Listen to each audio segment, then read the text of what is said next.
मी आर्या सुदाम हळदे, राहणार आडगाव, तालुका जिल्हा नाशिक।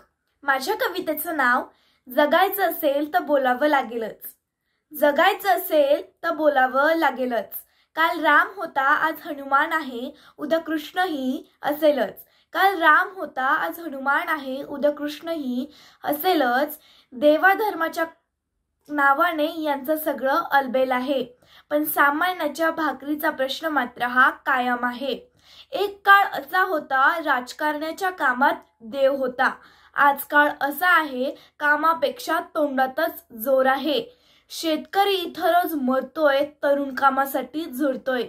कामगार कष्टकरी घाम गाळतोय, पण तरीही 2 वेळच्या जेवणाची भ्रांत आहे। म्हणून मी म्हणते जगायचं असेल तर बोलावं लागेलच आणि आपल्या आयुष्याच्या प्रश्नांसाठी आपल्याला स्वतःला लढावं लागेलच।